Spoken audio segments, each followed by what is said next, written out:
If you have seen even one cockroach in your kitchen at night, I need you to understand something right now. You do not have one cockroach. You have a system.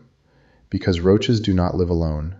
They do not wander in by accident, look around, and politely leave. If one of them is bold enough to run across your floor while the lights are on, that usually means the walls, the cabinet voids, the back of the refrigerator, and the dark space under your sink are already working like a fully stocked military bunker. Food, moisture, warmth, darkness. That is all a roach colony needs. And the reason so many people fail to get rid of them is because they keep fighting the insects they can see, while the nest keeps reproducing just out of reach. They spray the baseboards, they stomp the stragglers, they wipe the counters, they spend money on foggers, traps, and professional-grade miracle formulas. Then 2 nights later, there they are again. 1 near the stove, 2 under the sink, 3 in the bathroom. And suddenly, you are living in a horror movie no one else can smell but you. Because here's the truth exterminators rarely start with. The visible roach is not the problem. The hidden nest is. And tonight I'm going to show you why a cheap white powder has been quietly destroying the conditions roaches depend on for decades, while homeowners keep getting sold expensive treatments that often miss the real battlefield.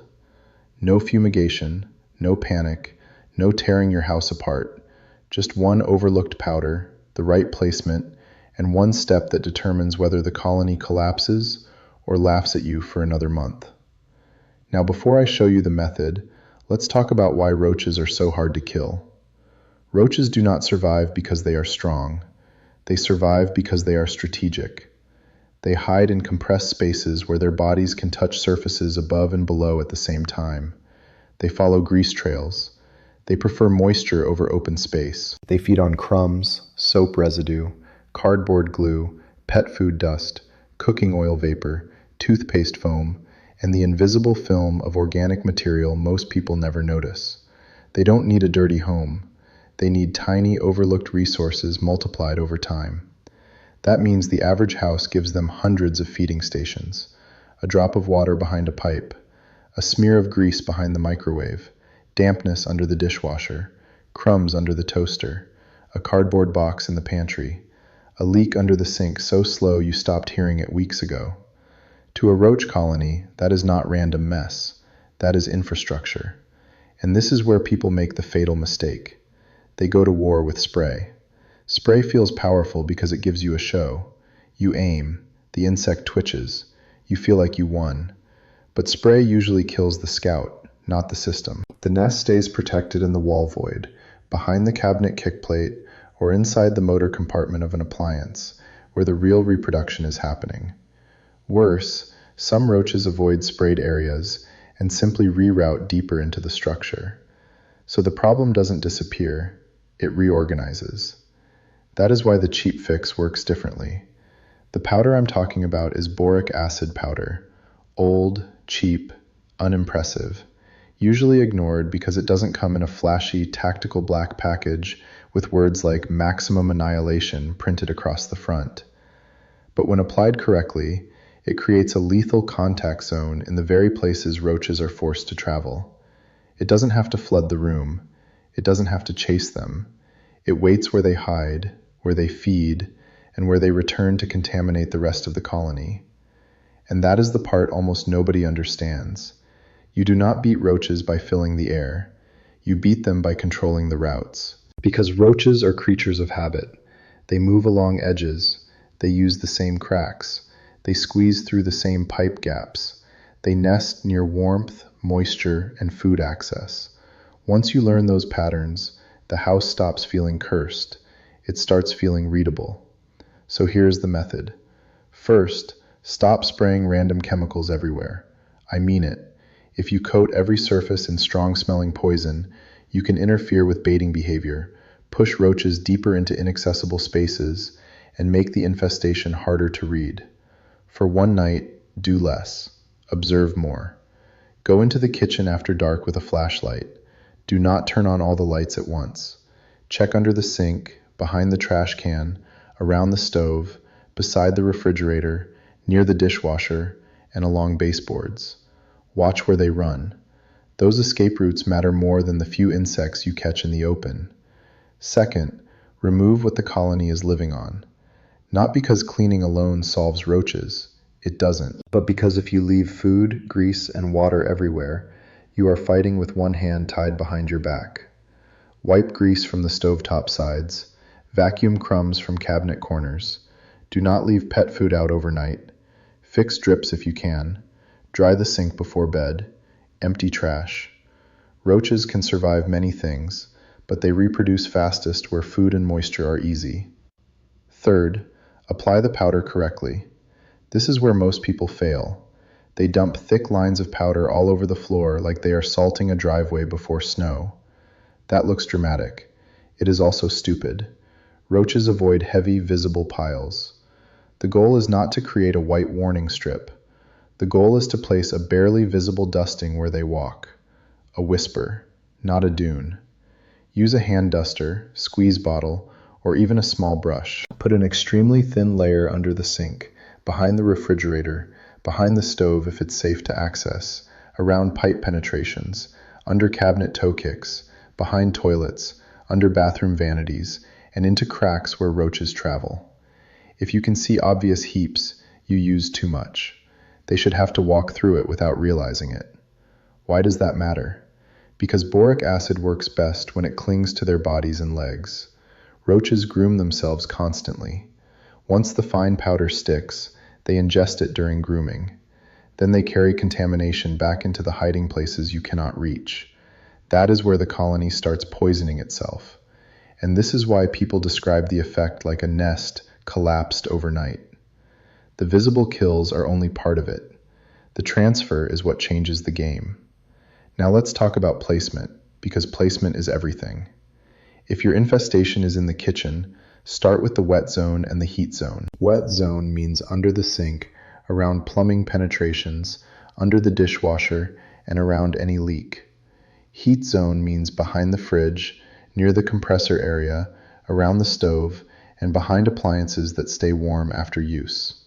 Roaches love heat because it speeds breeding and keeps egg development stable.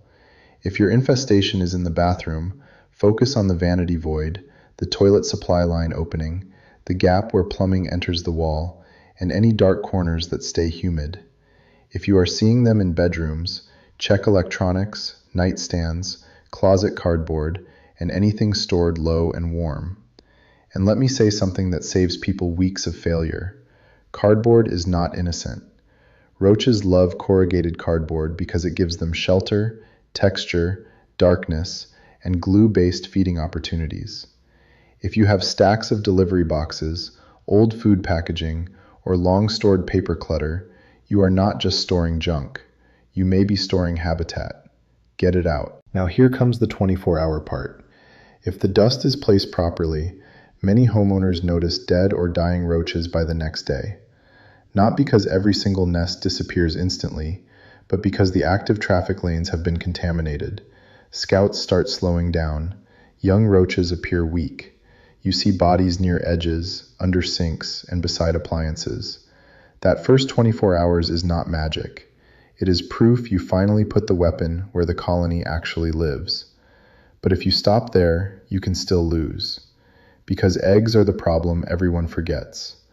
A roach infestation has layers: adults, nymphs, egg cases, hidden harborage. That means you cannot treat once, see a few dead insects, and declare victory. You must hold the pressure. Refresh thin dusting only where it gets disturbed. Keep the place dry. Keep food sealed. Vacuum dead roaches and droppings. Continue monitoring traffic zones for 1 to 2 weeks. The objective is not a dramatic first night. The objective is a reproductive collapse. Now let me tell you the 4 biggest mistakes that make people think nothing works. Mistake number 1, using too much powder. Heavy piles repel insects. Thin dust kills them. Mistake number 2, putting powder in open walkways instead of hidden edges. Roaches do not march through the middle of your kitchen floor like soldiers in a parade. They hug walls, seams, cracks, gaps, and back corners. That is where the treatment belongs. Mistake number 3, ignoring moisture. A roach can live with very little food if water is nearby. Leaks, wet sponges, standing pet bowls, soaked dish rags, damp sink basins, condensation under appliances. These are luxury hotels for them. Mistake number 4, treating the room and forgetting the source. The source is often behind or beneath something warm, dark, and undisturbed. Refrigerator, dishwasher, stove, cabinet void, utility chase, sink cavity. Treat the nest roots, not just the visible room. And yes, there is a reason this solution feels buried. Because cheap fixes do not create recurring revenue. A $1 or $2 powder does not need a subscription. It does not need a monthly technician. It does not need branding consultants, glossy labels, or late-night fear-based commercials. It just needs correct use. And correct use is terrible for businesses built on keeping the problem emotionally bigger than the chemistry actually is. Now, I'm not saying every infestation is the same. If you live in a multi-unit building, roaches can travel between apartments. If there is severe structural infestation, sanitation failure, or hidden plumbing damage, you may need building-wide correction. But even then, understanding how colonies move and where they hide gives you an advantage most people never get. Because once you realize roaches are route-driven, moisture-driven, and edge-driven, you stop reacting emotionally and start controlling the map. So if I had to make this painfully simple, here is what I would tell you to do tonight. Clean the grease, dry the water, remove the cardboard, watch the traffic, dust the hidden edges, repeat, don't flood, and give it enough time to move through the colony. That is how the nest destruction happens. Not with noise, not with drama, with precision. And one more thing. If you start seeing roaches during the day, do not ignore that. Daytime sightings can mean the infestation is large enough that hiding spaces are overcrowded. In other words, when they start showing themselves in daylight, the nest may already be under pressure from its own size. That is bad news, but it also means a correctly placed treatment becomes even more important because the traffic density is high. So no, your home is not doomed. No, you do not need to panic buy every poison in the aisle. And no, the answer is not to keep spraying the same corners while the colony breeds safely behind the wall. The answer is to understand where they live, what they need, and how to turn their own routines against them. That is why this old powder keeps surviving every trend, because roaches can adapt to chaos. They struggle with consistency. A dry kitchen, thin dust in the right cracks, no grease trails, no cardboard shelter, no easy water, no safe route. That is not just cleaning, that is siege warfare. And once you do it right, the house changes.